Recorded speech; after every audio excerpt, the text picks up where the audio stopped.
ils sont mon cœur.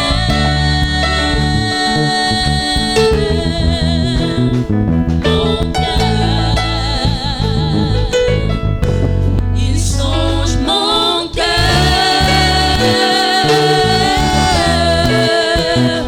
Mon cœur, mon Jésus change mon cœur. Mon Jésus sonde mon cœur. Mon Jésus sonde mon cœur. Mon Jésus sonde mon cœur. Il sonde mon cœur. Il sonde mon cœur.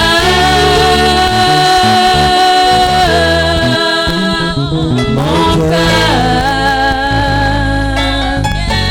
Il sonde mon cœur.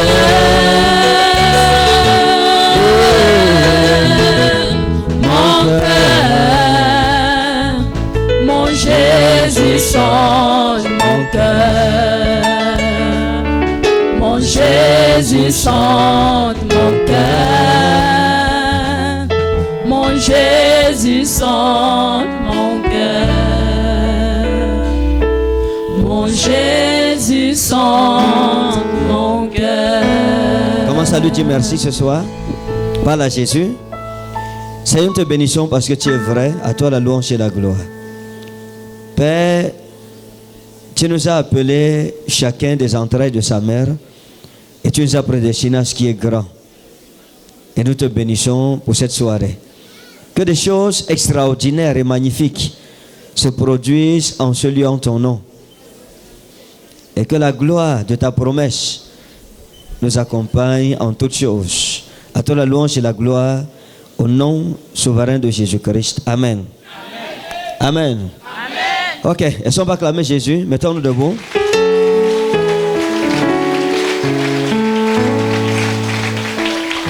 Mon cœur me ça dit que tu es le Dieu qui...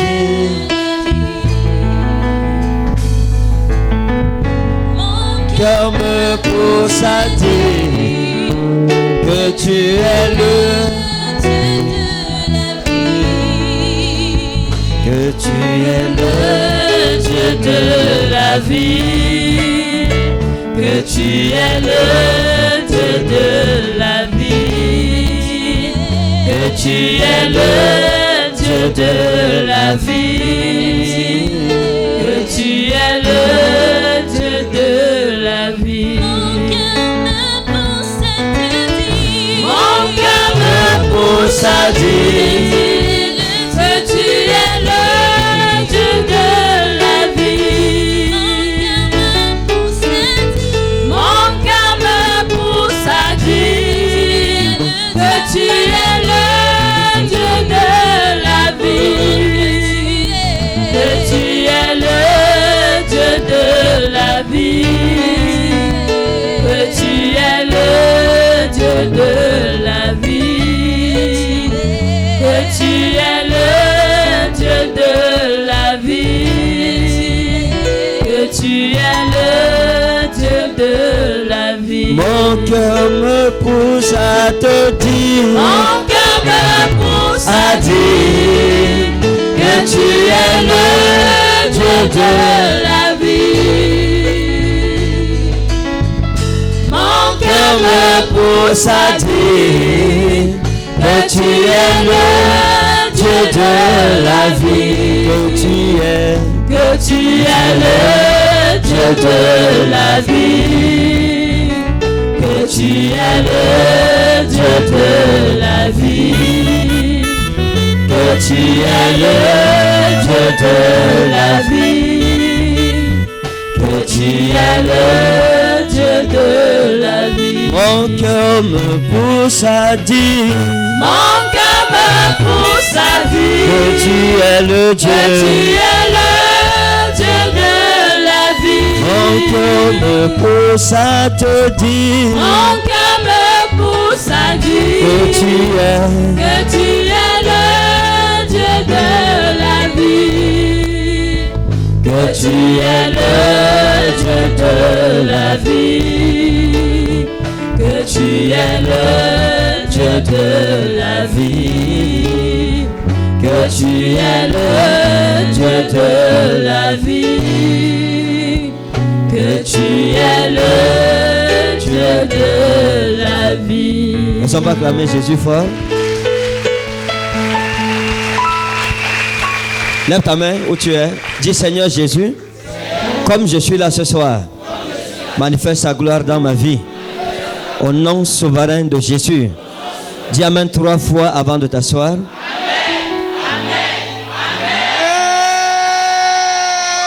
Acclame Jésus pendant que tu t'assois. Bonne arrivée. J'ai demandé au reverend Bruce, les gens ont dit qu'ils ne viennent pas aujourd'hui à la réunion. Hein? Il m'a dit qu'il pleut en ville. Ça va? Hein? Vous êtes serviteur de Dieu? Yes, I'm a servant of God.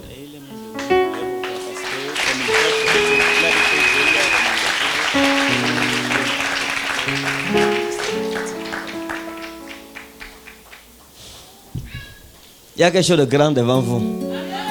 Amen. Hein? Il y a quelque chose de grand. Hein? Vous comprenez français? No. Oh. There is something great before you. Amen. I saw something like thunder. Hallelujah. Huh? When I saw you, I saw something like thunder.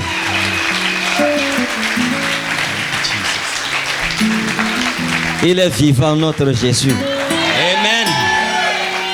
Qui se souvient la prophétie sur le Burkina Faso? Quand j'ai parlé du problème burkinabé, parlant de l'armée burkinabé qui devrait... Vous vous souvenez? Hein? Ok, qui sait ce qui se passe? Qui est au courant? Hein? Maman, je vous demande, vous dites que maman Mireille. Donc maman Mireille est au courant pour vous. Hein? De quoi s'agit-elle? Aujourd'hui, il y a eu une explosion et on dit qu'on soupçonne que c'est Boko Haram. Ce n'est pas Boko Haram, on vous trompe. Est-ce qu'on soupçonne? Ce n'est pas Boko Haram, c'est une tentative de coup d'État. Ngojevari Maxaro Jarami Osurami Morem Saga Vermare Ajay Murbana Teram Sorevi Esurami Molevek Jarem Adonaimu Ospera-mi mali que fili malo Jeve jerami lotem sugrami. L'autre jour, j'ai parlé ici, j'ai parlé des baffles qu'il fallait acheter tout. J'attendais voir ça en venant. Je vais toujours avec mes paroles.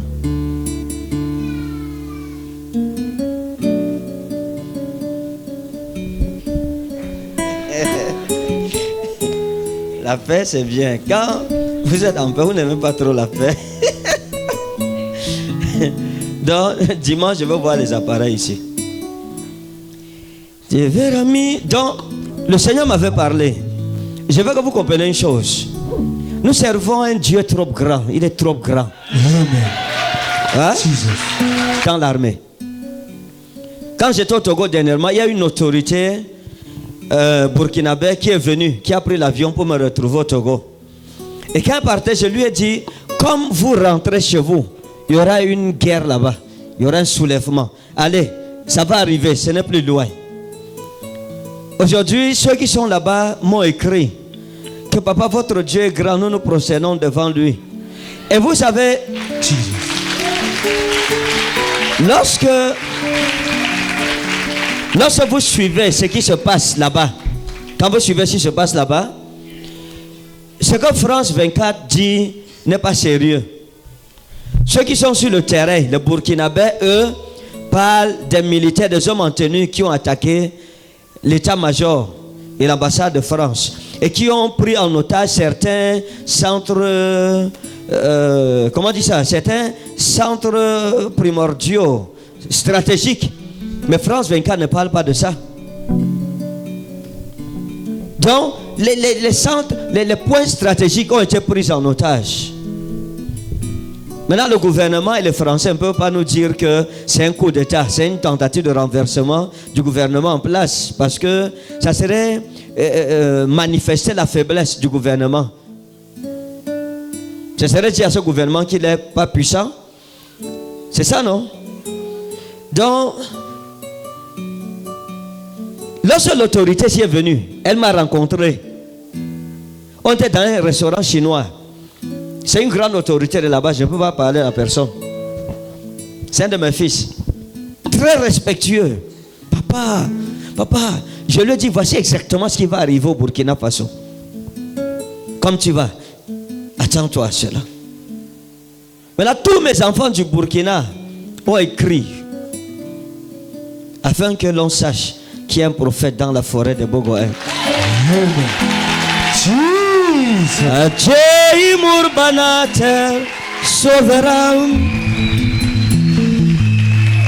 Je verrai mi mollet, fera mi malade.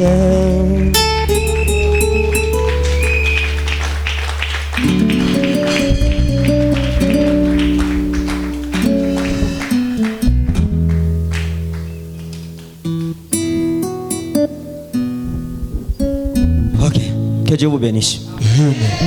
Donc, je veux partager avec vous ma méditation de ce matin. Marc chapitre 1 à partir du verset 29. Marc chapitre 1 à partir de 29. Nous sommes dans le mois de la famille. Dans ce mois, chacun doit venir à l'église avec ses enfants. Prenez ça au sérieux. C'est le mois où nous renouvelons notre alliance avec le Seigneur Jésus. Donc, chacun de nous doit prendre au sérieux l'éducation de nos enfants.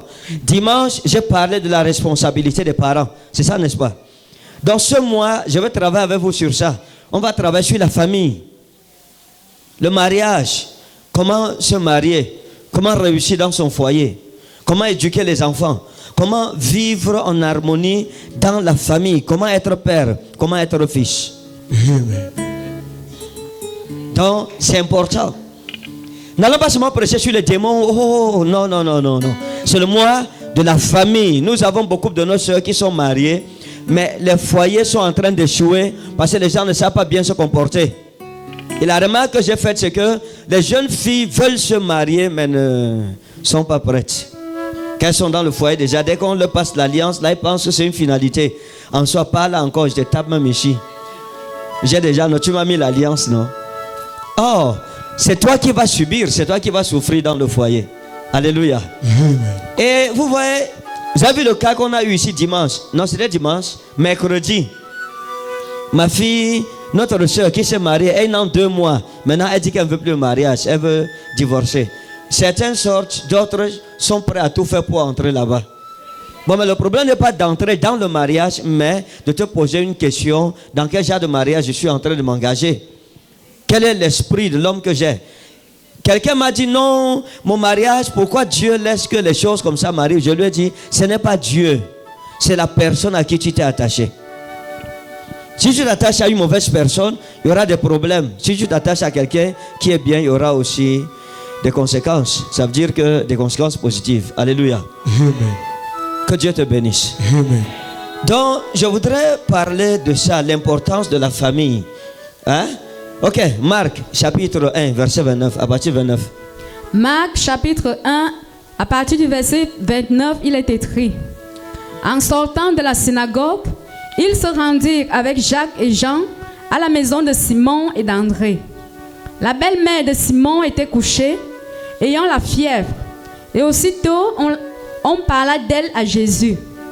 S'étant approché, il la fit lever en lui prenant la main, et à l'instant la fièvre la quitta. Puis elle les servit. Le soir, après le coucher du soleil, on lui amena tous les malades et les démoniaques. Et toute la ville était rassemblée devant sa porte. Il guérit beaucoup de gens qui avaient diverses maladies. Il chassa aussi beaucoup de démons, et il ne permettait pas aux démons de parler parce qu'il le connaissait. Vers le matin, Pendant qu'il faisait encore très sombre, il se leva. Ça va, c'est bon. La Bible dit que les gens se sont rassemblés au lit, le verset.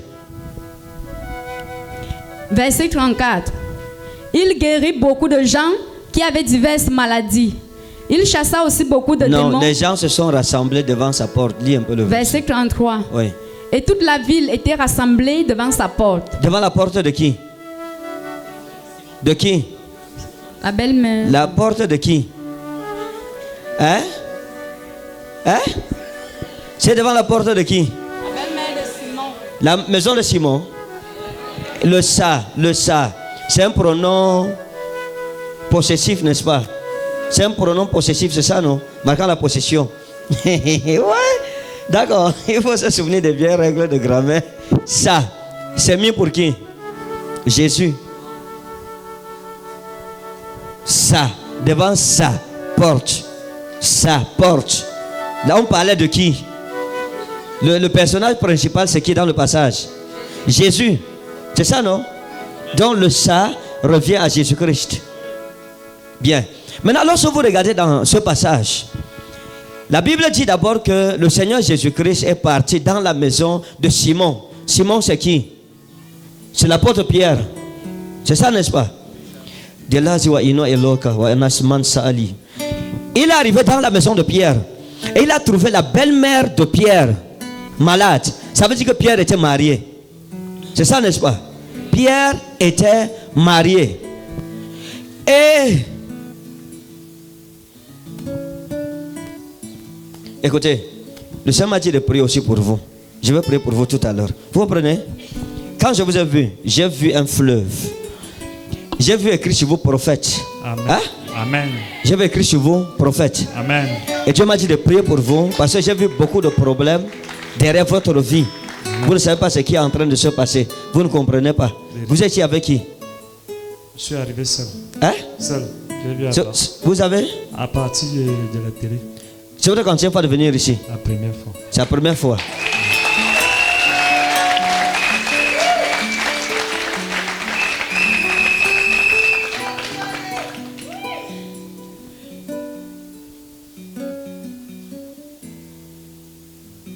Vous savez que Dieu vous appelle à son service? Vous êtes au courant? Je le sais. Hein? Je suis au courant.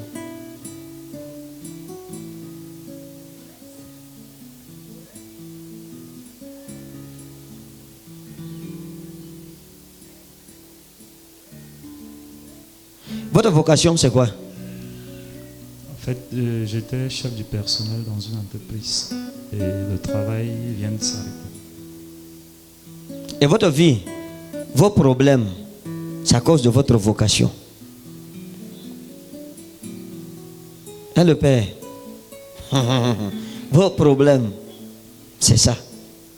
La vocation. Le Cameroun a besoin d'hommes de Dieu. Amen. Le champ, la moisson est mûre, mais peu d'ouvriers. Ok, je vais vous parler tout à l'heure. Il y a mon frère aussi. I will come back. Donc, quand vous lisez dans ce passage, nous les Africains, nous avons très mal compris l'évangile. Hein? Nous avons très mal compris l'évangile. Et le mois-ci, nous allons rectifier certaines erreurs doctrinales. Amen. Parce que nous avons pensé, Jésus a dit recherchez premièrement le royaume, la justice de Dieu. Et toutes choses vous seront données par-dessus. Et puis, certains des prédicateurs d'entre nous ont dit que Jésus, en fait, le christianisme, ce n'est pas s'occuper des affaires terrestres, mais c'est s'occuper seulement des affaires célestes. Et c'est un problème. Hein? Même le passage qu'on vient de lire, Matthieu 6, 33, il dit recherchez premièrement le royaume et la justice de Dieu. Et tout le reste vous sera donné par-dessus. Maintenant, si quelqu'un dit ça, il comprend ça comment? Est-ce que le passage veut dire que nous ne devons pas bâtir un avenir sur la terre? Est-ce que c'est ça? Non. Il dit recherchez premièrement le royaume et la justice de Dieu. Si vous trouvez le royaume et la justice de Dieu, vous ne chercherez pas le reste. Le reste vous sera donné. Par-dessus quoi? La vie éternelle. Amen. Ça veut dire que la récompense du juste, c'est quoi? C'est l'héritage de la terre. Voilà pourquoi Esaïe a dit les justes posséderont la terre. Donc, l'évangile qui enseigne que le croyant est né de nouveau, il doit chercher seulement le royaume des cieux en haut, la vie éternelle. Et il doit être médiocre sur la terre, il ne doit plus rien faire, pas fréquenter, pas travailler, pas construire une maison, c'est une erreur. Oh les gens, si je vous dérange. Je voulais juste vous montrer deux vérités que peu de personnes connaissent. Hein? Deux vérités que peu de personnes connaissent. Asseyez-vous. Jésus part dans la maison de qui? L'apôtre Pierre, Simon Pierre. Il va chez lui pour faire quoi? Pour manger. Et quand il arrive, il trouve la belle-mère de l'apôtre malade. Il la salue et elle guérit. Et elle vient leur servir à manger. Ça veut dire que dès qu'elle est guérie, elle part en cuisine. Elle ressort pour les servir. Quelle est la vérité qui en ressort? L'apôtre Pierre avait une famille. Il avait sa maison. Il avait sa femme. Ses enfants. Sa belle-mère habitait avec lui. Hein? Donc il avait une demeure à lui. Et il servait Jésus-Christ aussi. Mais ce n'était pas un homme qui avait échoué dans la vie d'ici-bas. Ce n'était pas une personne médiocre. Mais c'était quelqu'un qui, pendant qu'il servait Dieu, avait aussi une responsabilité familiale à laquelle il devrait s'atteler. Donc, être serviteur de Dieu ou enfant de Dieu ne doit pas nous pousser à négliger le domaine familial. Tu dois prendre soin de ta famille. Et l'apôtre Paul a dit quelque chose. Il a dit que celui qui ne prend pas soin des siens est pire qu'un païen. Hein? Si quelqu'un ne prend pas soin de ses frères, de sa famille, il est pire qu'un païen. Donc nous avons la responsabilité de prendre soin de notre famille. Tu dois te rassurer que ta famille soit en paix, que ta famille puisse avoir ce qu'il lui faut pour qu'elle soit épanouie. Amen. En tant que chef de famille, si tes enfants ne sont pas épanouis et que toi tu es épanoui, c'est un problème. Et pour nous qui sommes les hommes de Dieu, si je parlais à deux jeunes qui veulent se marier le matin, je leur ai montré le message que j'ai écrit à ma femme. Donc j'ai écrit où est la mère de ma princesse.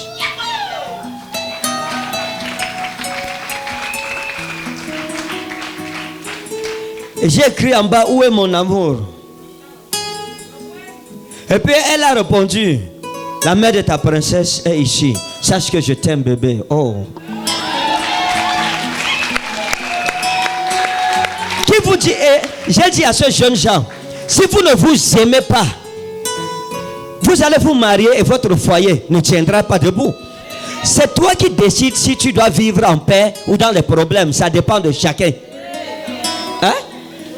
Quand il y a les problèmes dans un foyer, ce n'est pas le diable qui est responsable. Ce n'est pas Dieu qui est responsable. Ce n'est pas les hommes qui sont responsables. Les seuls vrais responsables d'un problème dans la famille ou dans un couple, c'est les deux conjoints. Est-ce que vous comprenez? C'est les deux conjoints. Si vous êtes soudés, le diable ne peut pas passer, troubler votre foyer. Ce n'est pas une question d'homme. Adam et Ève étaient mariés, il n'y avait pas un homme. Ils n'avaient ni beau-père, ni belle-mère, ni beau-frère, ni belle-sœur. Mais ils ont eu le problème. Ils ont échoué. Ce n'est pas quelqu'un qui les a fait échouer, ce n'était pas un homme. Donc on ne doit pas accuser la belle famille. Parce que même ta belle famille n'a aucun pouvoir pour t'empêcher de bâtir une famille stable. Donc comprenons la valeur de la famille. Écoutez, pour Dieu, la famille est sacrée. C'est cela que le mariage est quelque chose de sacré que l'Église doit encourager. Les jeunes gens doivent se marier. L'Église doit travailler à cela pour faciliter le mariage, pour que l'Église puisse sortir de la fornication, de l'adultère, etc. Ces choses-là viennent à cause de l'absence du mariage.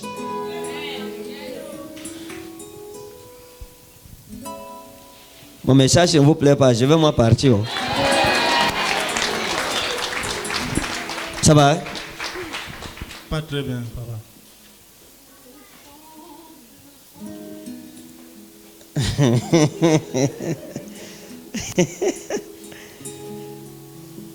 Jevara mimolesem mojera vimoresa Quand vous me voyez, en tant que prophète, ça vous fait quoi? Quand je m'arrête devant vous, ça vous fait quoi? Ça me donne de l'argent. Toi, ça te fait quoi? Ça te fait? Oui, c'est la bonne réponse. Il faut trembler parce que vous ne savez pas ce que je vais dire. Le cœur bat. Ça me donne de la joie et en même temps, le cœur bat aussi. D'accord. Ça, c'est qui pour toi? Ami, dans quel sens? Une connaissance. C'est une connaissance, hein? Pas seulement une connaissance. On a commencé par connaissance et aujourd'hui nous sommes devenus très proches. Et lui, c'est qui pour toi? Pareil. Donc vous êtes proches à trois.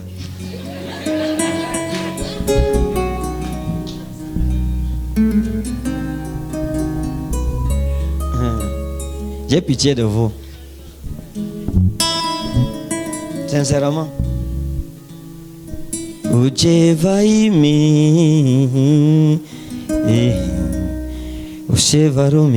Ouais, parce que tu veux te marier? Oui, papa. Avec qui? Je ne sais pas. Non. Tu ne sais pas, hein?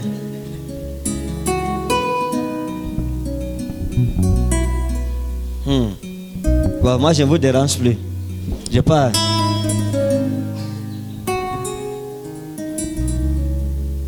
Parce que je vous ai vu comme ça.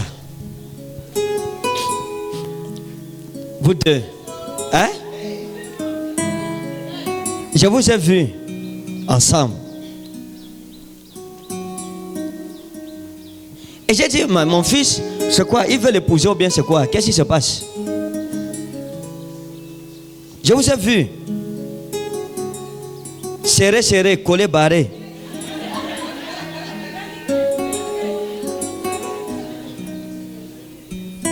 Je vous ai vu collé, barré, comme ça. Oh! Et je vous ai vu la nuit, papa, comme ça, sur téléphone. Oh. Oui, papa. Et je vous ai vu en train de vous filmer dans une voiture avec les chaises bleues. Oui, papa, il y a les photos dans le... Oh, yes! Prophesy! Worship man of God! Yes! Yes, man of God! Worship! Mais je ne suis pas là pour ça. Hein? Où sont les photos? On peut quand même regarder. Voici ça, papa.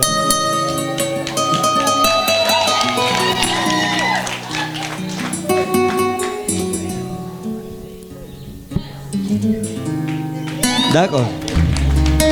Peut-être que j'ai vu les photos avant d'arriver ici. Ok, que Dieu vous bénisse. Ça va.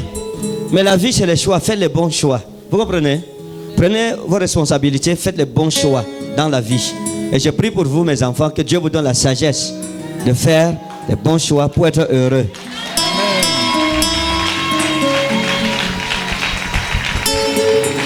C'était une parenthèse. Donc, qu'est-ce que je veux dire? La famille, c'est important. Jésus pas chez Pierre. Si Pierre n'avait pas une maison, Jésus allait manger où? Et Jésus et Pierre, ils ont mangé dans la maison de Pierre. Pourquoi? Parce que Pierre rationnait. Si Pierre ne rationnait pas, ils allaient manger quoi? Jesus. Un homme doit rationner sa femme tous les jours et bien. Tu dois rationner pour qu'il y ait à manger dans ta maison. La maison de l'apôtre Pierre avait de la nourriture. Et les étrangers sont venus. Ils ont été très bien accueillis, très bien reçus. Et puis ils ont mangé, ils étaient rassasiés. Oh! Et après le soir, Jésus a opéré des miracles extraordinaires. Pourquoi? Parce que la nourriture de la maison de Pierre était dans son ventre. Amen. Jesus. Donc c'est pour dire quoi? C'est pour dire que la famille est sacrée.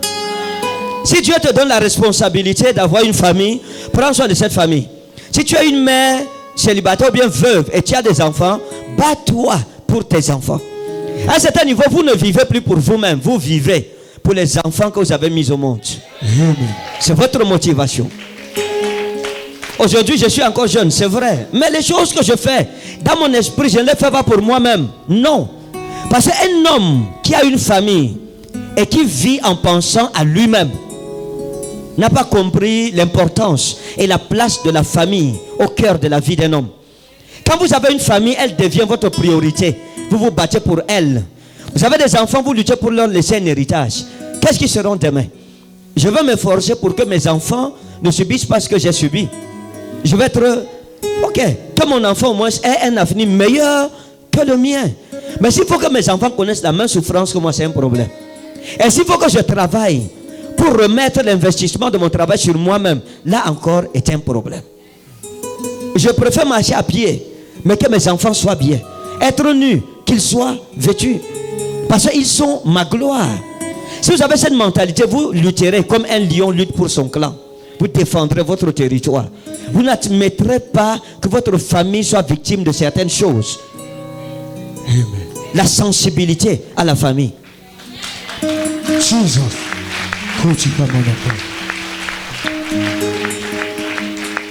Un jour, je dormais. Je dormais profondément. Et puis mon épouse m'a appelé. Elle dit bé. Ouais, le genre de sommeil où vous êtes dans les profondeurs du Saint-Esprit.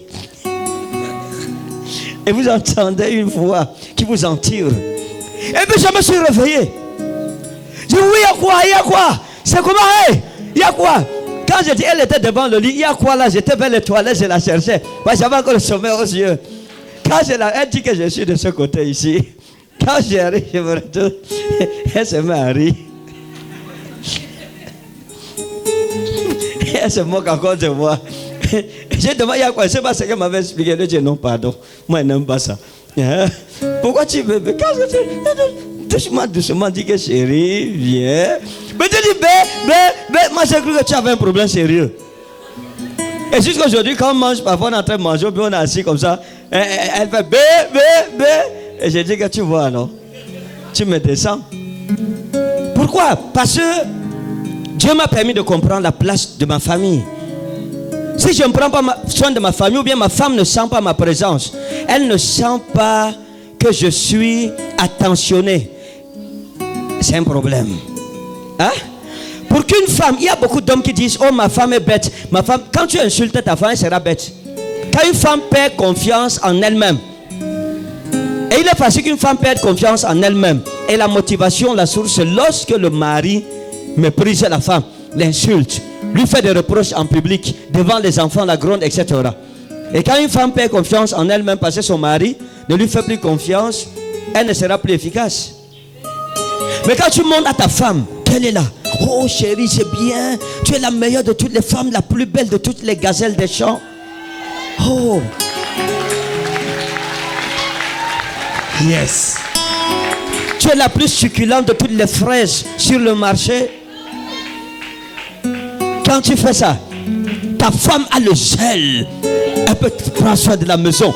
Ah, le matin, dit mon mari même, elle se réveille vite. Elle part, elle te met l'eau chaude. Elle vient masser tes pieds le matin. Après, elle te fait une bonne bouillie avec les arachides bien dosés dedans. Avec le lait nido.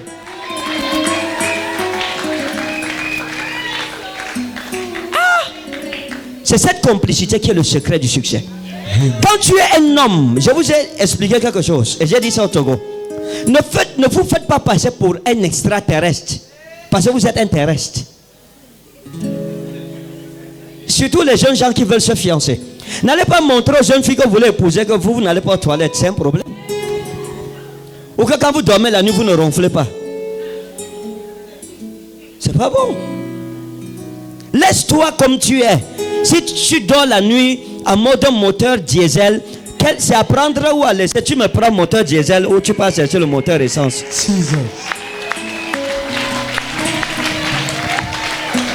Mais si tu veux montrer que toi vraiment tu marches comme ça, tes pieds ne touchent plus le sol, le jour où elle va découvrir que tu ronfles la nuit, les problèmes vont commencer. Mais montre-toi tel que tu es, qu'une personne t'aime comme tu es. Oh, Ne cherche pas à feindre. Ne sois pas ce que tu n'es pas. La même chose pour les jeunes sœurs.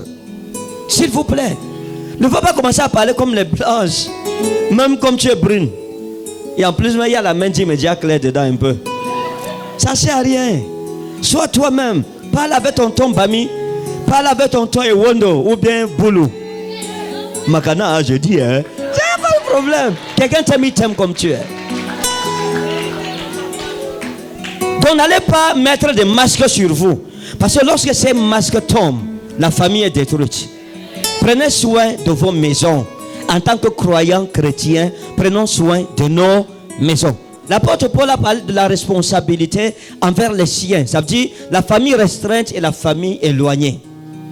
Prends soin de ta famille, prends soin de ta mère. Parce que la mère, c'est sacré. Amen. Vous comprenez? Amen. Une fois, je me souviens, maman m'a demandé le lit. Oh, je lui avais offert un lit. Il y a un lit qu'on avait fabriqué avec l'Iroko. Je lui ai donné le lit là. Un lit que j'aimais tellement. Je l'adulais. Un jour, elle me dit à Douala qu'elle veut le lit. J'entre dans sa chambre, il n'y a pas le lit. Où est le lit que je t'ai donné? Où elle a dit que le lit est gâté ou c'est comment? C'est après que j'ai découvert que c'est ma petite soeur qui avait pris le lit. Et ma petite soeur était là comme ça, comme quelqu'un qui n'a pas le lit, qui ne connaît rien dedans. Oh. Anora Banawa Anaher Rosa. Et qu'est-ce qui s'est passé? Je lui ai dit, ok, je vais voir, on verra, 1 mois, on verra. 2 mois. Elle dit, mon fils, je veux le lit, je dors, ta mère se couche par terre. J'ai dit, on verra. Vers la fin du 2e mois, une nuit, je dormais avec mon épouse et j'ai eu une vision. Le Seigneur m'a apparu en vision.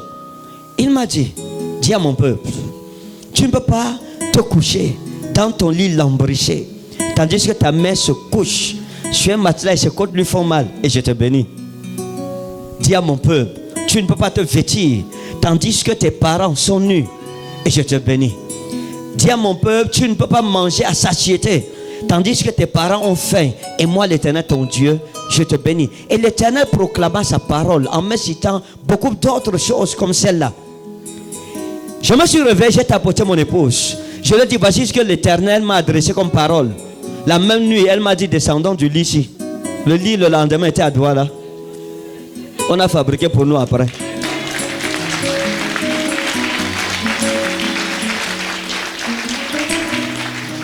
Donc, ça m'a enseigné une leçon de vie. Ta mère, c'est sacré. On ne donne jamais assez à sa maman. Jamais assez. Amen. Si tu vis, ta mère vit encore, et tu ne prends pas soin d'elle, même si elle est folle, même si elle est sorcière, c'est ce ventre sorcier qui t'a enfanté. Merci à toi, tu n'es pas sorcier. Mais c'est dans ce ventre de sorcellerie que tu es sorti. Et si elle est sorcière, tu dois encore lui donner plus d'offrandes parce qu'elle ne t'a pas mangé. Donc, même si ta maman est quoi? C'est ta maman. Tu n'as pas le droit de parler à ta maman n'importe comment. Quand je suis fâché, quand maman me dit quelque chose qui ne va pas, je me tais. Parce que je sais que qui que je sois, quel que soit ce que Dieu fait à travers ma vie devant ma mère, je ne suis qu'un enfant. Amen. Je fais la part des choses entre le ministère et la famille. En ce qui concerne le ministère, elle n'a aucune autorité sur moi. Parce que là, je suis un Wayamashkilim, un Omashtike Harabim. Yes. Wow. Mais en ce qui concerne la famille et la maison, quand elle gronde, je me tais. Et quand elle demande, je donne. C'est une obligation. Amen. Donc, celui qui méprise ses parents sera méprisé par la vie. Même si ta mère est folle, comment? Tu n'as pas le droit de te tenir à insulter ta mère ou ton père. Surtout mettre la main encore sur ton parent. Tu es maudit. C'est une malédiction. Donc, voyez un apôtre comme Pierre, c'était un grand évangéliste. Un apôtre à l'envergure internationale. Mais sa maison fonctionnait bien. Ce n'était pas le genre d'homme de Dieu qui à l'église est bon envers les gens. Ça veut dire, tout le monde le connaît comme un bon père, etc. Mais à la maison, c'est un Ben Laden. C'est un terroriste. il terrorise et la femme et les enfants et tous les habitants de la maison. Il y a des gens comme ça, qui sont bons dehors, mais à la maison, c'est des terroristes. Ils ne communiquent pas. C'est la dictature, le despotisme, le totalitarisme et tout ce qu'il y a isme dedans.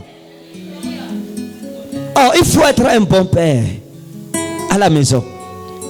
Il faut être un père. Ouais, si Dieu n'était que notre Dieu, ça serait difficile pour nous. Mais je bénis son nom parce qu'il est aussi un père. Hein? Il est Dieu. La relation entre nous et lui en tant que Dieu, c'est une relation d'adoration et de service des serviteurs qui adorent leur Dieu. Mais la relation de la paternité nous a accordé l'opportunité de pouvoir nous rapprocher de lui comme un fils de son père. Amen. Nous pouvons lui parler de nos problèmes et revendiquer certaines choses au nom du Père. Amen. Donc, si à la maison tu n'es pas le père que tu dois être, c'est un problème sérieux.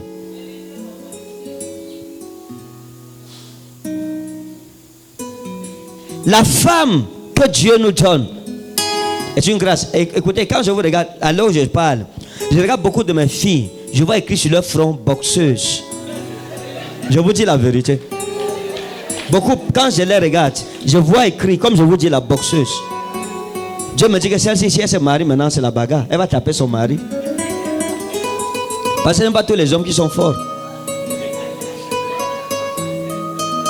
Si tu n'es pas prêt pour le mariage, ne prie pas pour le mariage. On ne se marie pas parce que ma soeur est mariée.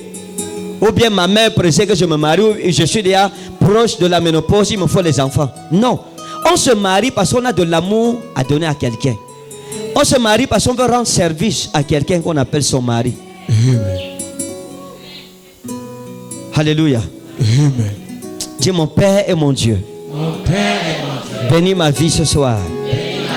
Au nom souverain de Jésus. Au nom souverain de Jésus-Christ. Maintenant, la Bible dit quelque chose. Hein?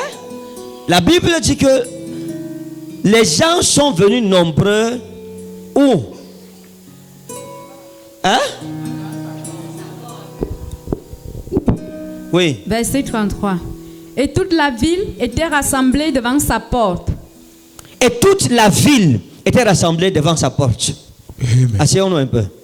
Quand je méditais le matin dans le livre de Marc, et je vous exhorte à lire tout ce chapitre, il y a tellement de richesses dans le chapitre, mais je n'ai pris que le côté familial. Maintenant, regardez. Lorsque le Seigneur Jésus-Christ est venu, il est venu avec l'onction de Dieu dans sa vie. C'est ça, n'est-ce pas? Est-ce qu'il avait une église? Non. Est-ce qu'il avait une synagogue? Non. Mais ici, la Bible dit que les gens étaient, toute la ville s'est rassemblée devant sa porte. Et ça, vous comprenez le contraste. Il était dans une génération où tous les Juifs allaient dans les synagogues. Mais Jésus-Christ est venu. Il y a deux vérités. La première, c'est que Jésus avait une maison. Est-ce que vous comprenez? Jésus-Christ avait une maison où il habitait.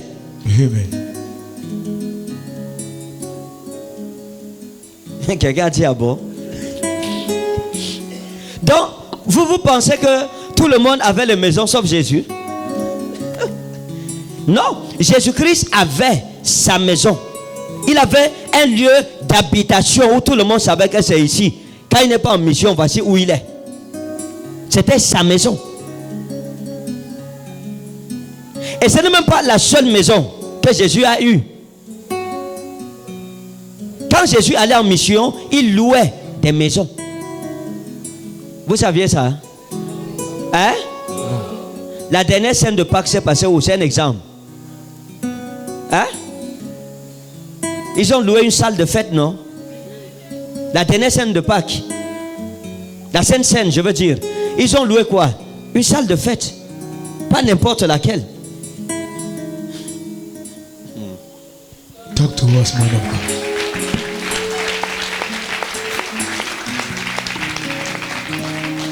Donc, qu'est-ce que je veux dire? Que chacun de vous en vivant sur la terre se pose une question. Est-ce que je suis en train de laisser un héritage dans ma famille? Travaillez dur pour ça. L'héritage ne regarde pas si tu es homme ou bien femme. Qui que tu sois, tu peux être différent. si tu le veux. C'est simple. C'est une question de foi. Quand vous lisez dans ce chapitre, un lépreux est venu voir le Seigneur Jésus. Et il lui a dit, Seigneur, Jésus lui demande, qu'est-ce que tu veux? Il dit, Seigneur, que tu me rendes pur. Et Jésus lui répond, je le veux, sois pur. Et la Bible dit, il est devenu pur. C'était quoi? Une question de volonté. Il a eu la foi, il a voulu et c'est arrivé. Regardez, beaucoup d'entre nous, nous nous privons de beaucoup de grâce parce que nous manquons de foi. La foi, c'est la clé de toutes choses. Amen.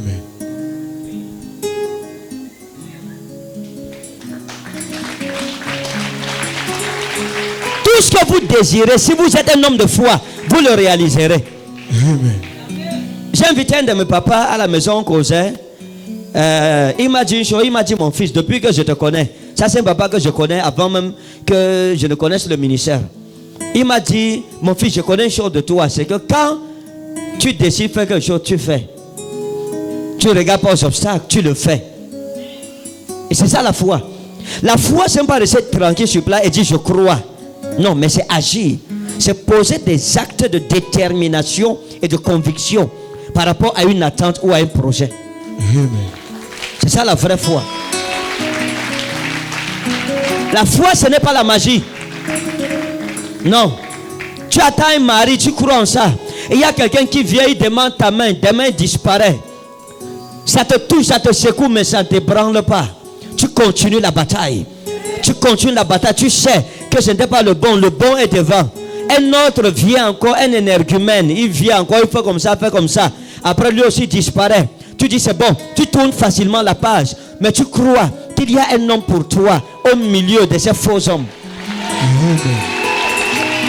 C'est ça la vraie foi. Mais si à cause d'une expérience, une déception, tu t'arrêtes, tu es brisé, tu pleures, tu t'assieds par terre, tu n'as pas la foi. La foi ne se décourage pas. Elle ne s'arrête pas. Elle ne renonce jamais. Elle ne dit jamais je suis fatigué. Elle continue son chemin. Amen.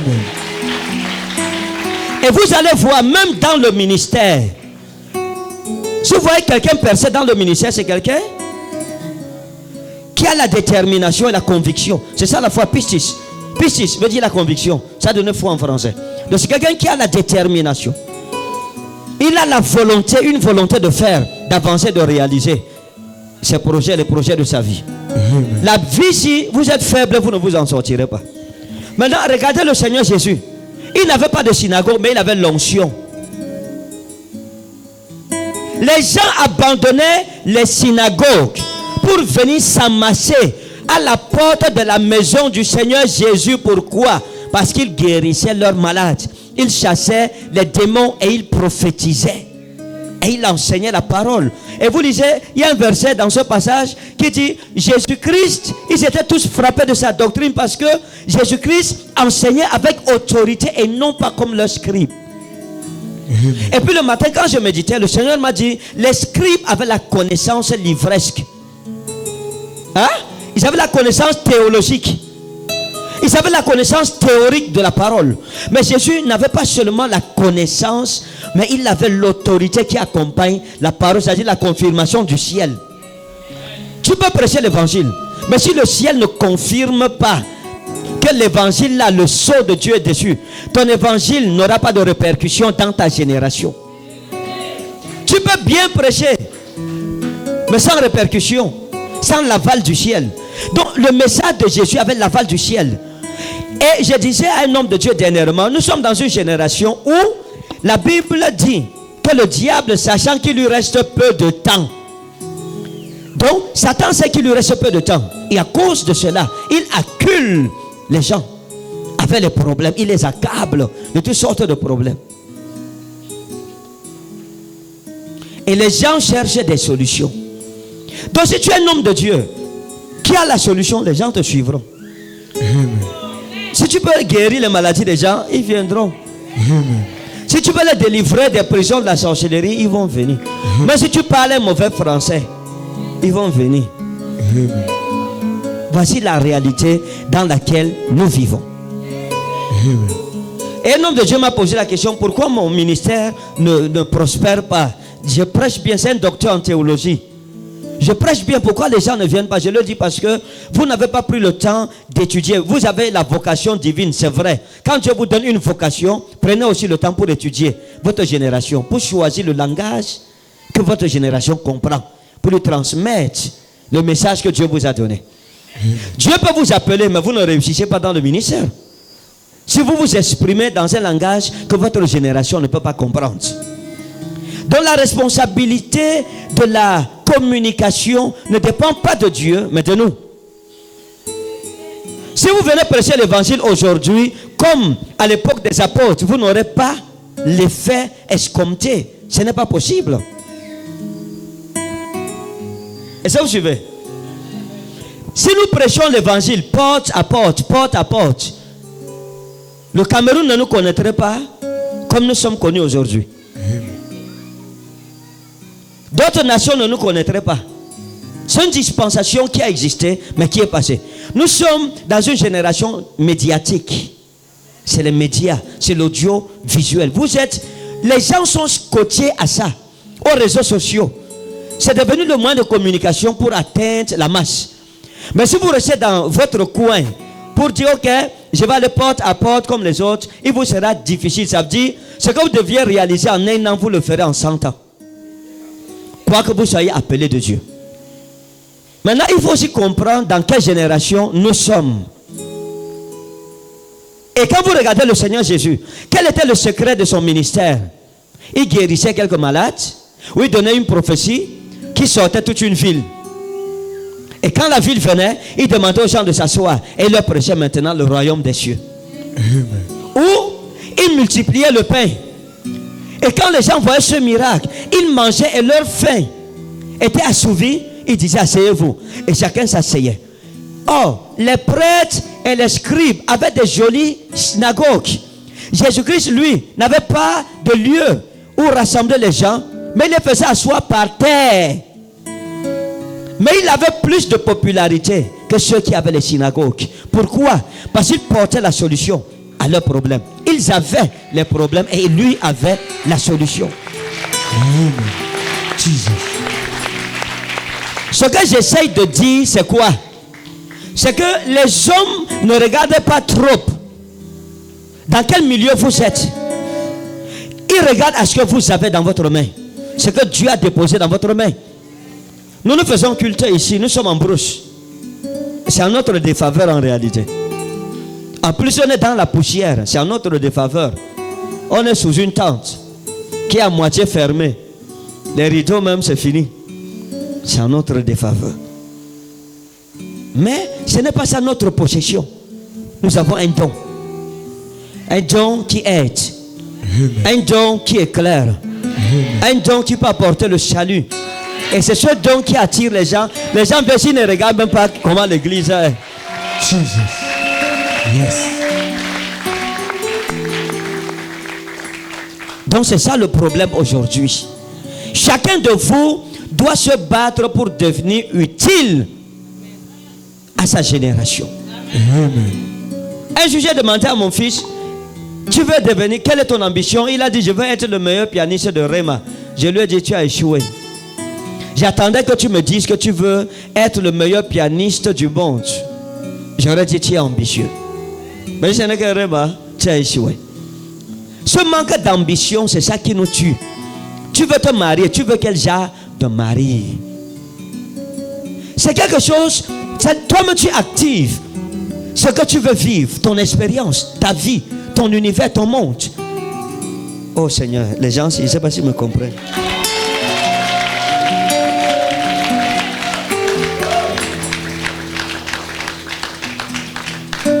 Que le Seigneur vous bénisse. Qu'il vous ouvre l'intelligence pour comprendre. Et c'est ça que je vous ai expliqué à la nuit de prière. La Bible dit, Uyamashkilim hiru kezor harakia. Umashchike harabim kakaukabim le olam waet. Et dit Uyamashkilim hiru kezor harakia. Mais ceux qui auront connu les secrets du royaume brilleront, pas comme une étoile, mais comme le firmament qui porte les étoiles. Amen. Jesus. Ceux qui auront réussi à entrer dans la confidence de Dieu, écoutez, lorsque Jésus a dit, vous connaîtrez la vérité, il dit,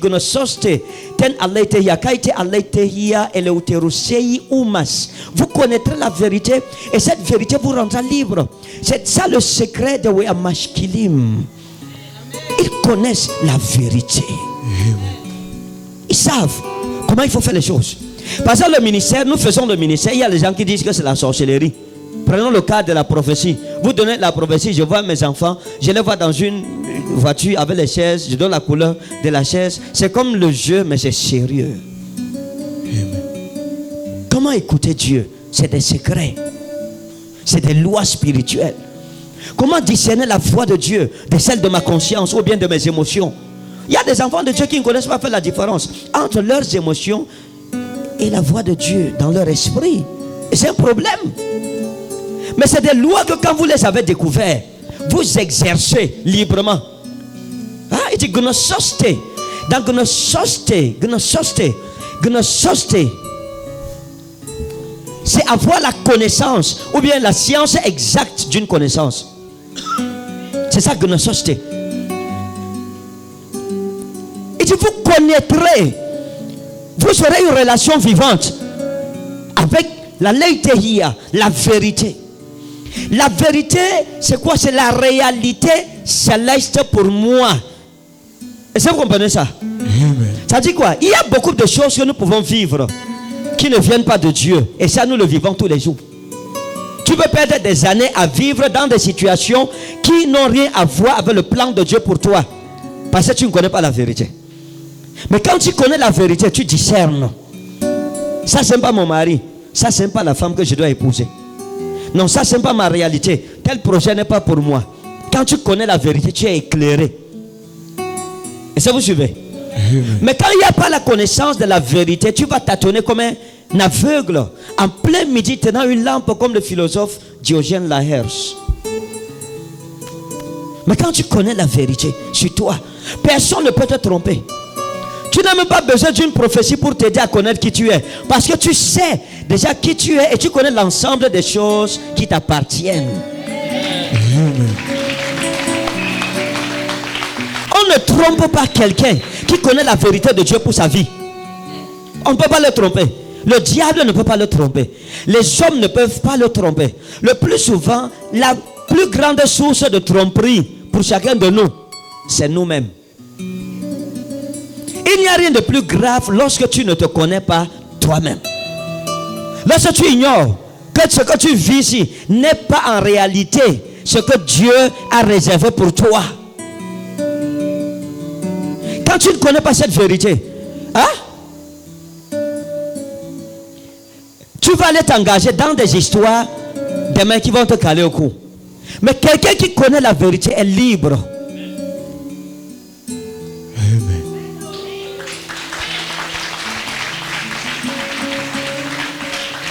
Et Jésus dit que vous connaissez la vérité. Et cette vérité est l'euterusei uma. Et l'euterusei, en grec, veut dire détaché. Vous voyez un peu l'idée de détacher comme ça, on détache. Hein? Hein? Comme ça, on détache. Toute la corde, toutes les chaînes tombent. Il n'y a plus une chaîne dans ta vie. Tu deviens une personne libre. Libre de tes choix, libre de vivre ta vie. Et tu vis ta vraie vie. La Bible dit, je connais moi les projets que j'ai formés sur vous, projets de paix et non de malheur, afin de vous donner un avenir et de l'espérance. Je connais moi les projets que j'ai formés sur vous. Pourquoi Dieu dit ça? Parce qu'il a regardé et il a vu que ce que Israël vivait n'était pas ses projets.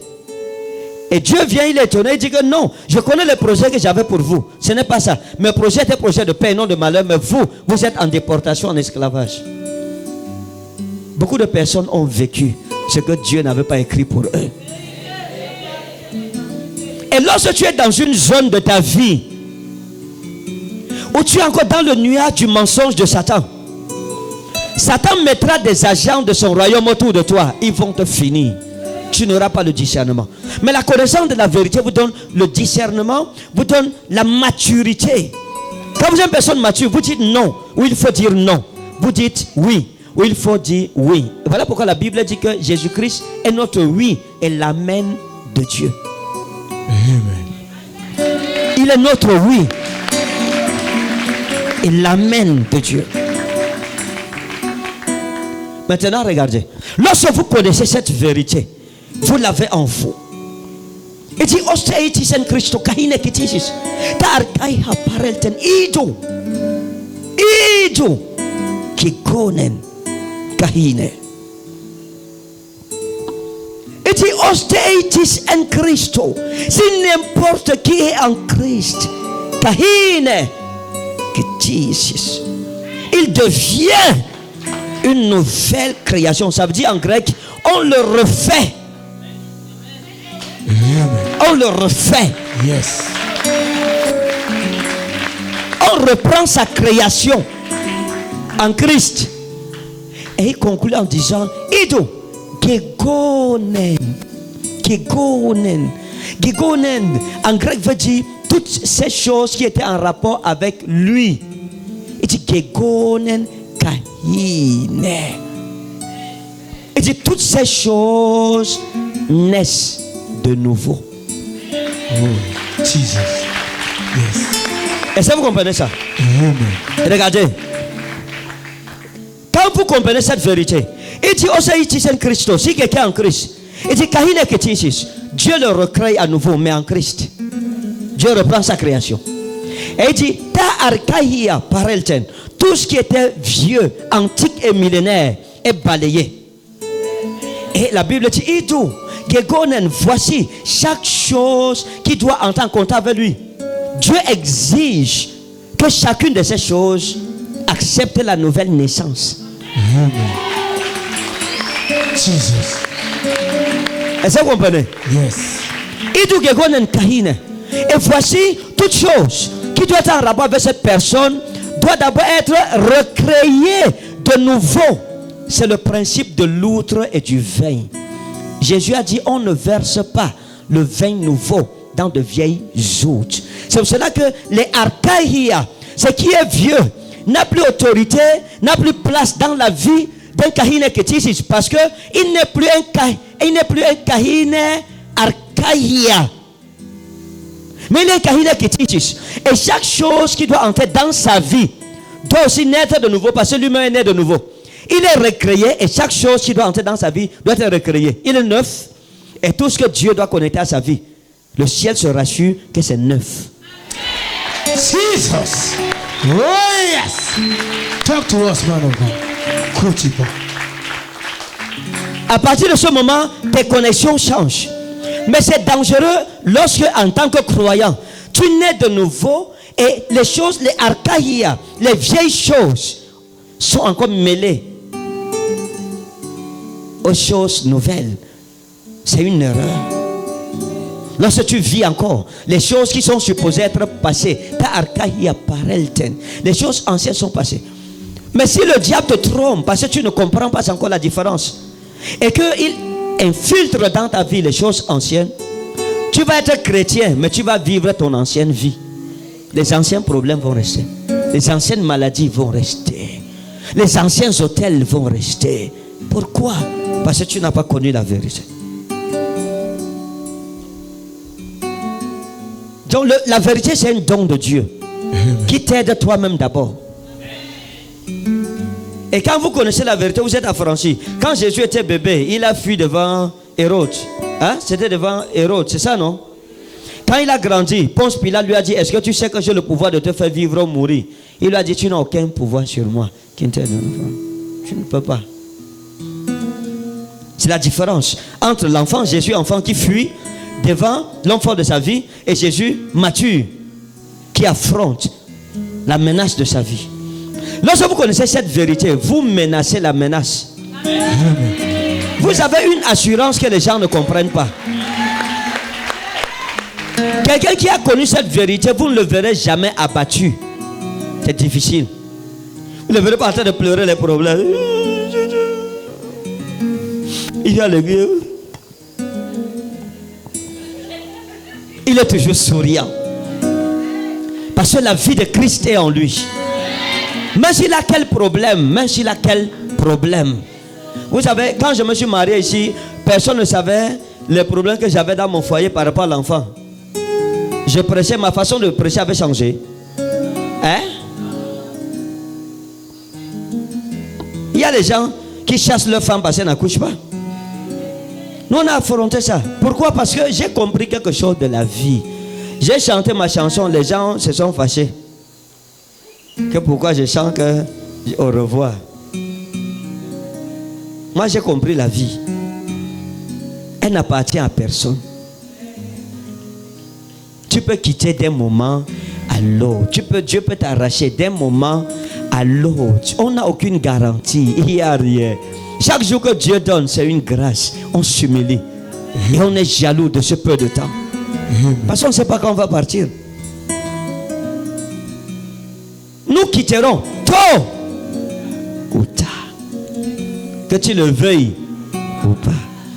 Il y a un chef bandit. Je veux finir avec l'histoire ici. Il avait tué la femme de l'acteur. J'ai filmé Indo.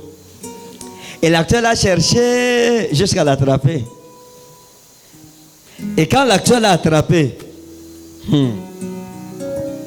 parce qu'il avait attaché la femme de l'acteur sur les rails avec son enfant, elle a pu quand même pousser l'enfant. Elle, le train l'a écrasé. Qui a vu le film là ici? Non, ça va. Donc l'acteur l'a attrapé. Et l'a aussi attaché sur les rails. Les mêmes rails où il avait attaché sa femme.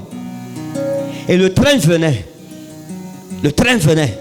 Et il disait, pardon. Il faut freiner. Il faut freiner.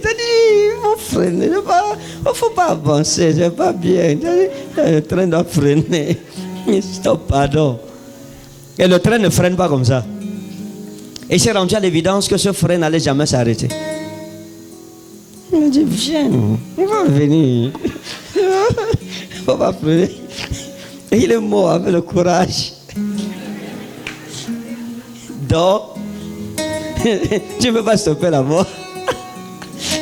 C'est mieux de l'affronter avec courage. Meurs en souriant. Parce qu'il y a les chrétiens qui ont peur de mourir. Ils ont peur de la mort jusqu'à... Dès qu'on dit mort, on va mourir. Quelle église on parle? Si je savais, je ne venais pas ici. Hein? Pourtant, je n'allais pas moi venir. J'allais moi voir la beauté du diable. Ah! Non. La vie, ne rêvez pas. Votre vie est réelle. On n'est pas dans un film. La vie, elle est éphémère. Elle est éphémère. Sincèrement. Et vous regardez, vous ne connaissez pas comment vous allez finir. Et tant que vous n'êtes pas fini, ne vous réjouissez pas. C'est pour ça qu'il ne faut pas se moquer des autres. Parce que tel que tu es, tu ne sais pas ce qui va sortir demain sur toi. Hein? Même en tant qu'homme de Dieu, ça n'épargne personne. Isaac était le meilleur parmi ses pères. Le meilleur. Ça veut dire le seul parmi les 3 patriarches qui a été l'image parfaite du mariage entre Christ et l'Église. Il a eu une seule femme dans une société où tout le monde et tout se voulait polygamie. Et il est resté fidèle à sa famille, il est resté tranquille. Il n'a pas pris une servante pour aller coucher avec elle, avoir les enfants, jamais. Il n'a pas fait ça. Mais à un certain moment, il est tombé aveugle. Je m'imagine que je prêche comme ça. Un jour, je me lève le matin, je ne vois plus. Mais il a continué à être juste et intègre malgré l'aveuglement. L'aveuglement et son handicap, sa maladie, n'a pas été une barrière dans sa foi. Mais il a dit que je sois aveugle ou pas. Ce n'est pas ça qui définit ma foi. Je servirai l'Éternel, il est fidèle.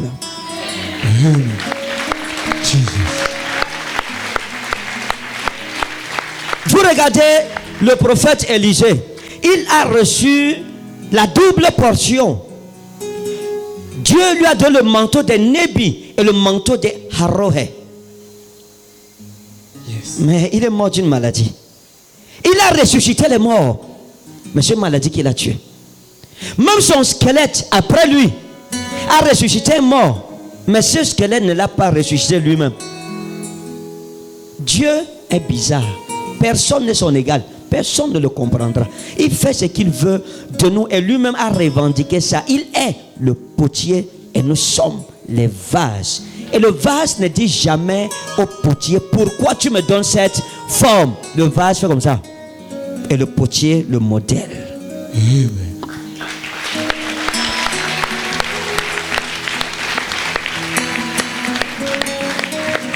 Donc qu'est-ce que ça veut dire? En tant que croyant, il y a des formes que Dieu te donnera qui ne te plairont pas, qui te feront pleurer, qui te feront gémir. Mais ça ne voudra pas dire que Dieu n'est plus Dieu.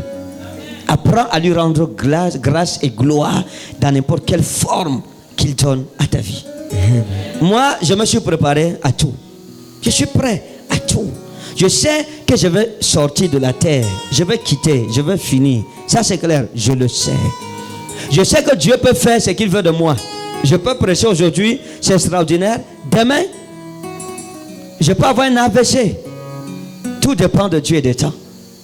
Demain, ça peut être un autre problème. Je ne connais pas comment mon demain est. Juste une résolution. Quoi qu'il m'advienne, je servirai Dieu jusqu'à ma mort. C'est tout.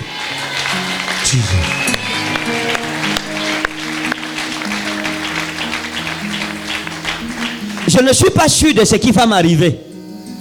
Mais je suis sûr d'une chose. Je ne renoncerai jamais. Au moins ça, j'ai cette certitude.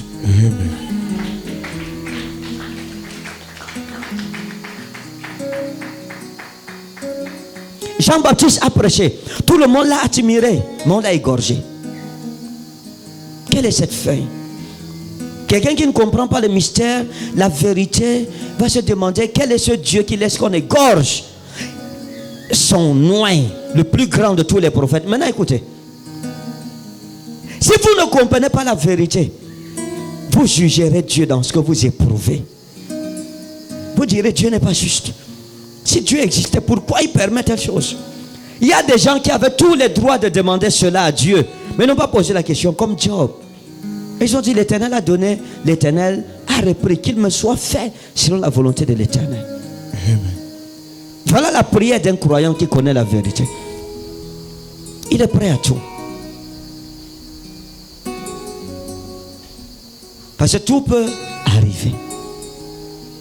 Tu peux te marier, demain tu perds ton mariage. Tu ne seras pas la première, ni la dernière. Tu peux avoir un enfant qui meurt. Ça ne veut pas dire que Dieu ne t'aime pas, ou qu'il n'est plus ton Dieu, ou qu'il n'est plus puissant. La Bible dit toutes choses concourent au bien de ceux qui aiment Dieu, de ceux qui sont appelés selon ses desseins. Romains 8, 28.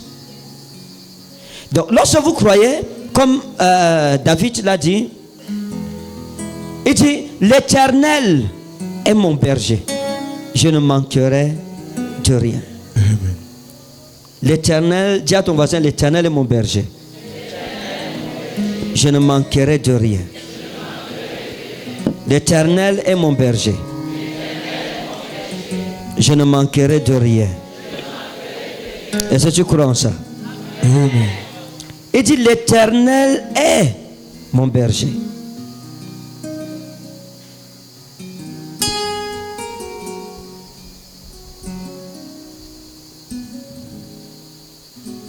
Il dit Yahweh Rohi Lo Esar.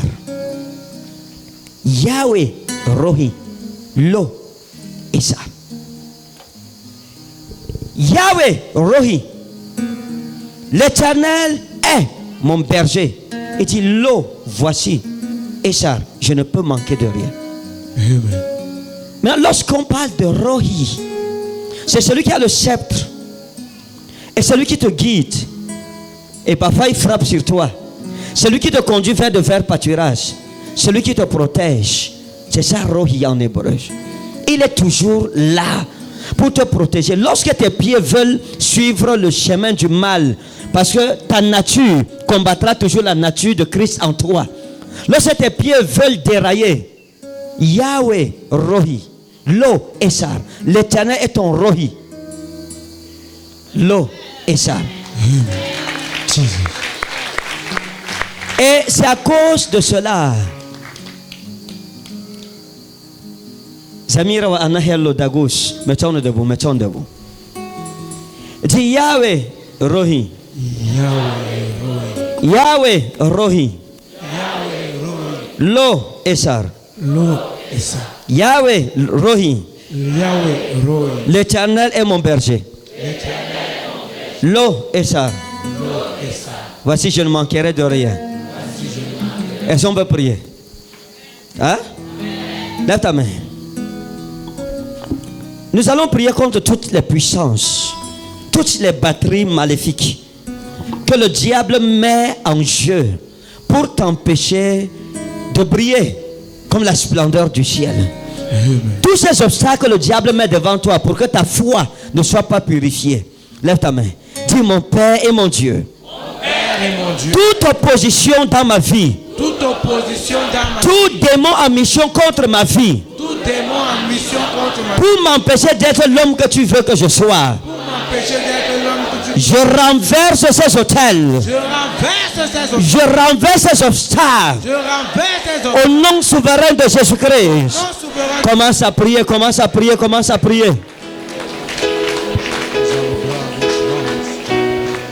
Drosh labrado liski vi undaluza mangale brado. Vi undaluza igra adushka igra osa mangale brado liski fa. Luza igra olde fa lushka igra osa brado. Vi undalushka igra osa liva ashka. Alaza brado shkada zo mangale braskut laivra dus. Kaluvri shmi ildalos kra iva adalos kra ida anda fali. Prie. Demande à l'Éternel de te faire briller comme la splendeur du ciel. Que toute arme, toute batterie que Satan a mise en jeu, que la main de l'Éternel, le Dieu de mon Père, brise ces batteries, anéantisse toute tentative de Satan contre nos vies, contre nos familles. Bien-aimé, élève ta voix et détruis toute fondation diabolique contre ta vie, contre tes enfants.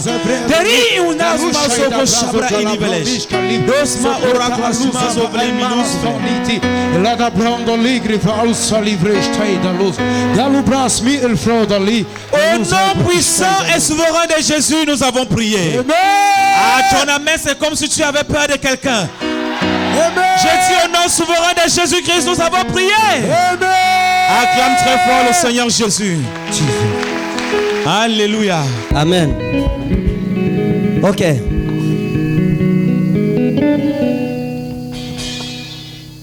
Est-ce qu'on va acclamer Jésus?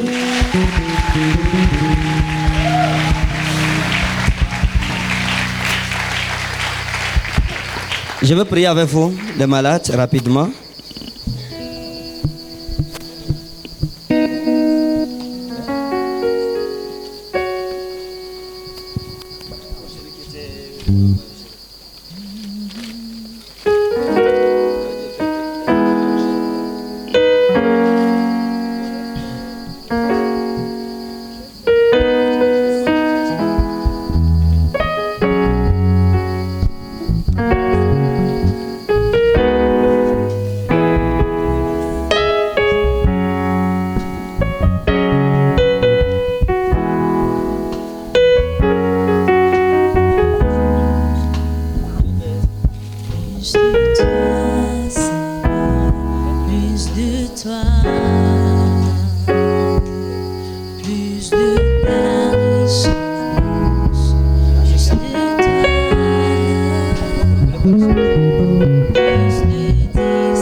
Alléluia. Attendez, regardez. Si vous êtes avec un homme, vous faites un enfant, il ne vous épouse pas, vous avez les problèmes, vous allez encore faire un deuxième enfant. Si l'enfant a les problèmes, nous on ne peut pas vous aider. On ne peut pas.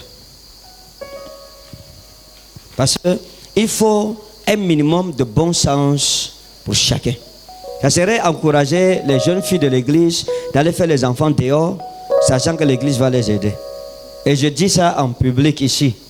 Désormais, je ne veux plus ça. Nous ne voulons plus ça.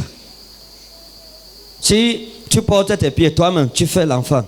Ça ne va pas. Toi-même, tu vois que ça ne donne pas. Tu prends encore tes pieds, tu fais un deuxième.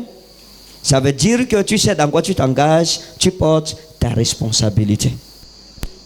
Désormais, les aides que nous faisons aux gens seront très strictes l'année-ci. Donc, c'est ça. Parce que moi, je ne comprends pas ça. Je ne comprends pas. Les malades, venez ici comme ça. Je vous mets la main vite.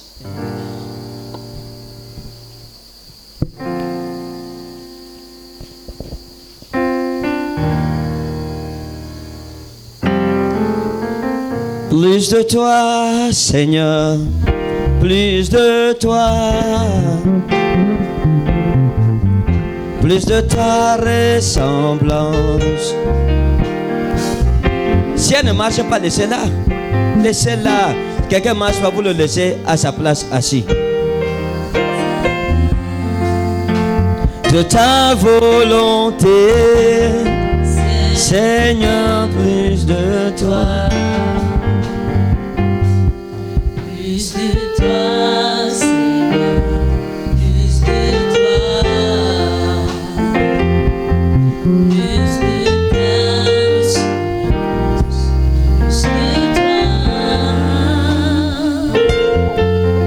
Plus de discernement de ta voix, de ta volonté, Seigneur, plus de toi.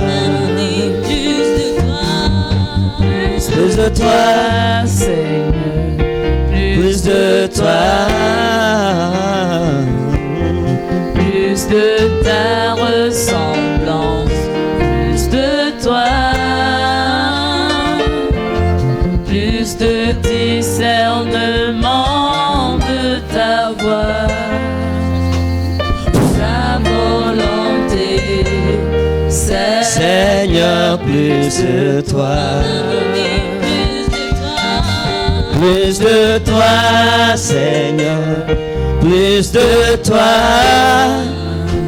oh, plus de ta ressemblance, plus de toi, plus de discernement de ta voix, de ta volonté, Seigneur, plus de toi.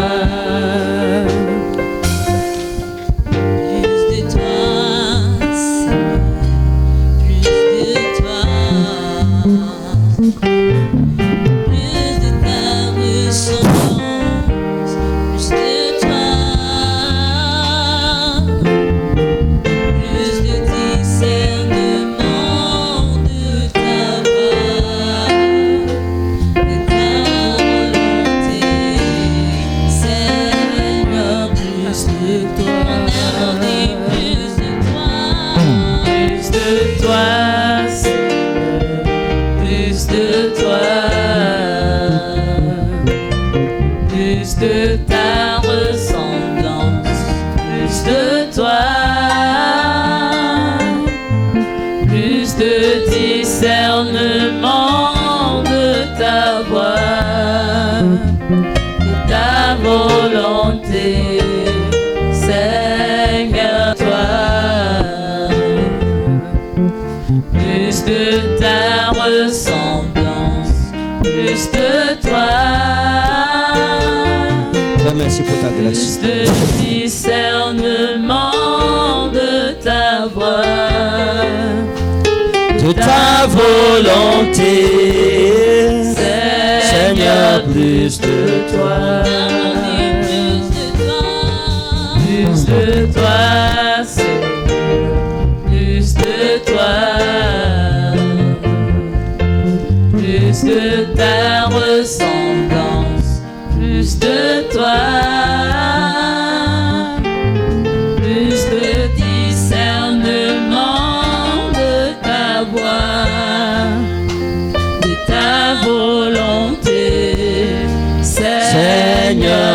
plus de toi. Ok.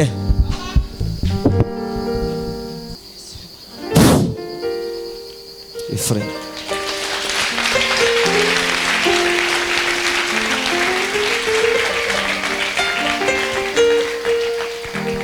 Je voudrais vous donner notre rendez-vous. Hein? A new what?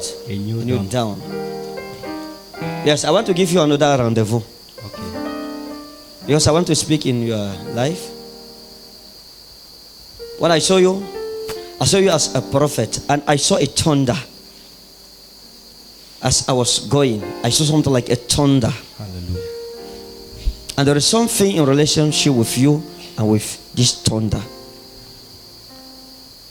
I don't know what is the relationship, but with thunder. Now the Lord told me that there is a power of thunder on you. Hallelujah. That you want to release. Prophesying like thunder. Hallelujah.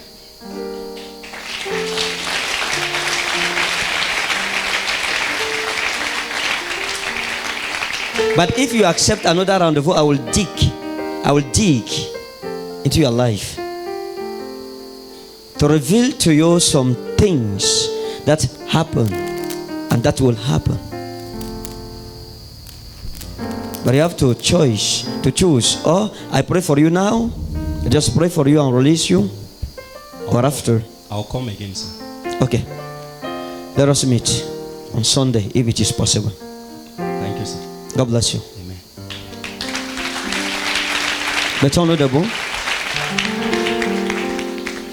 Dimanche, nous aurons un service extraordinaire. Amen.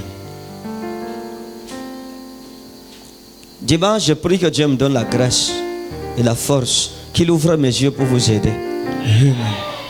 Parce que le thème de ce mois, Seigneur, expose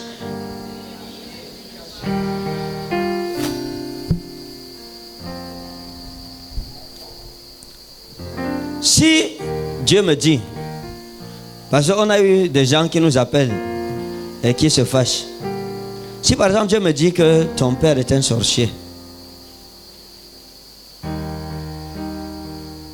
je choisirais de le dire ou pas.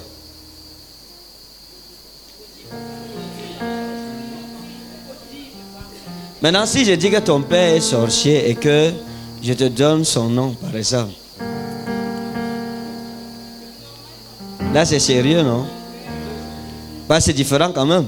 Si quelqu'un me dit ton père est sorcier, tout le monde peut le dire. Mais si il te dit que ton père s'appelle Nchama, là tu comprends que ça ne vient pas de moi. C'est ça? D'accord. Le mois-ci. Écoutez, je suis allé à Magba. Il y a une de mes belles-sœurs, ex-belles-sœurs. Je ne sais pas s'il y a les ex-belles-sœurs, mais c'était la première épouse à mon cousin. Elle a témoigné à Douala. Elle est là, à l'heure où je parle. Elle vient rendre visite à maman. Quand je suis arrivé, elle nous a dit quelque chose. Elle a dit à maman que, est-ce que tu sais que lorsque le prophète venait à Mata, tous les sorciers ont fui Mata, ils sont allés en brousse. Comme je vous dis là.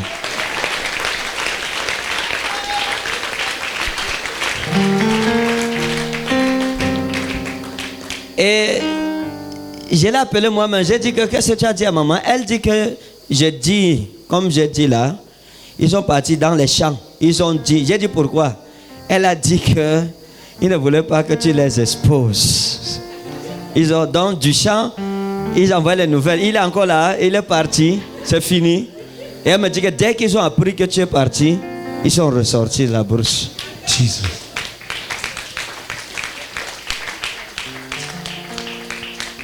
Le mois-ci, certainement vous me connaîtrez dans une autre dimension.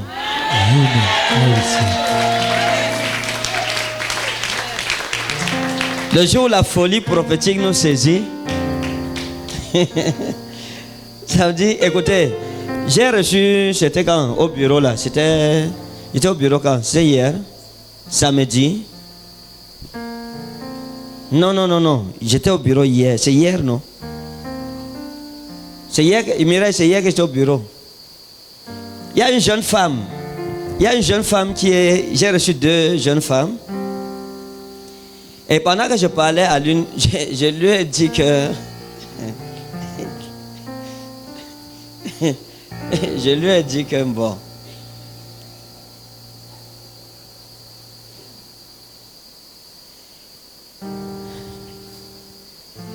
Vous, madame, je vous ai vu, elle est mariée. Donc c'est une de mes filles qui me l'a amenée.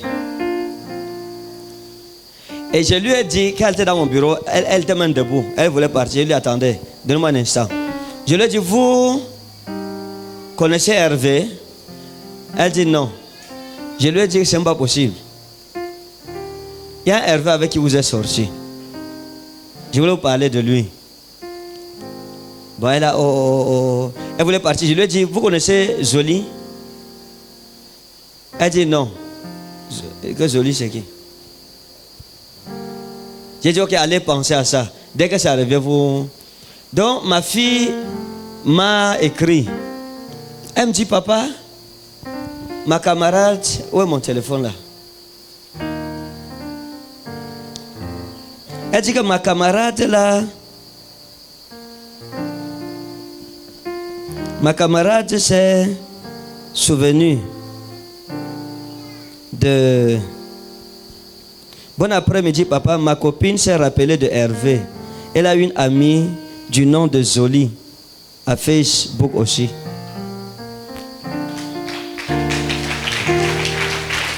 Jesus.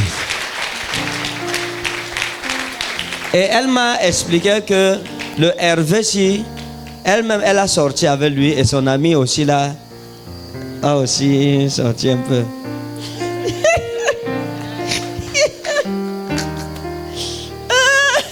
Dis à ton voisin, la prophétie est une bénédiction. Dans le mois, si ça sera terrible. Lève ta main. Dis mon Père et mon Dieu. Expose les ennemis cachés de ma vie. Ce mois de mars, que les œuvres de Satan soient exposées au nom de Jésus.